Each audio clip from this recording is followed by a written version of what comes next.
Are you just plain sick of SMGs that blow their load faster than Shinji from Evangelion over an unconscious woman? Do you think an AR's movement speed is too slow? Do you hate shooting at things downrange? Well then, I've got just the gun for you! Introducing the Kermit Krusher, a revolutionary new way to jump headfirst into the jaws of death. The Kermit Krusher is the last SMG you get in the game, so you'd be forgiven for not noticing it. If you've tortured yourself by using the other pet SMGs, you will find the Kermit Krusher has a few attractive qualities to it that make SMG usage slightly less painful than having drill bits shoved up your piss hole. For one thing, it has a magazine size of about 50 rounds, well over the 30 that SMGs usually get, and it goes up to 85 if you use the biggest mag. So having more rounds than a usual SMG automatically earns it points because reloading in the middle of a rush sucks fat dick, even if you have speed mags.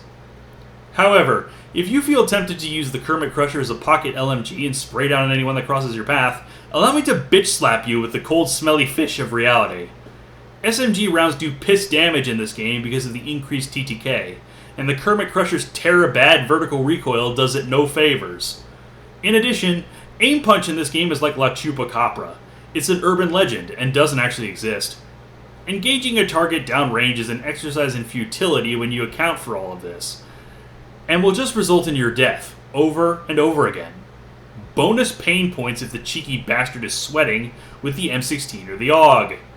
Treyarch, if you're watching this, nerf those stupid crimes against humanity, for the love of all that is pure and just. Please! That said, the Kermit Krusher isn't that bad if you can keep yourself on side lanes, especially on maps like Moscow and Checkmate, and approach high traffic areas with maximum caution. The run speed is quite fast by default, so it's possible to rush effectively and get the drop on people, as well as get the first strike on objectives. The ADS speed is lightning quick too, so if you're on the draw, you can come out on top in most close quarters gunfights, especially considering that large magazine. The iron sights are decent too, so you don't really need an optic, allowing you to use your attachment slots to overcome the gun's other deficiencies.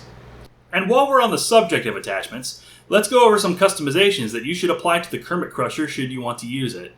Bottom line is that the recoil just makes life difficult, so equipping the Spetsnaz Compensator and Spetsnaz Grip should be mandatory. These attachments will both reduce horizontal and vertical recoil by a high margin, so hitting targets will be significantly easier. Additionally, the flashlight that gives plus 40% reveal distance is a good idea. It can spot people peeking out of cover from the door overlooking the garage on Cartel out to the riverbed, which is pretty nice considering that's a popular head glitching spot. Flashlights are just good to spot head glitchers in general. Another consideration is extended mags, like the 65 round or even the 85 round mag, to trivialize gunfights with multiple enemies. Finally, speed tape is never a bad pick, as well as having no stock or the skeletal stock to minimize the impact of a surprise attack while sprinting. That about wraps up this field guide to the Kermit Krusher. Now go load up your absurdly large magazine and make ground chili out of your opponents. Dolan Duck, signing off.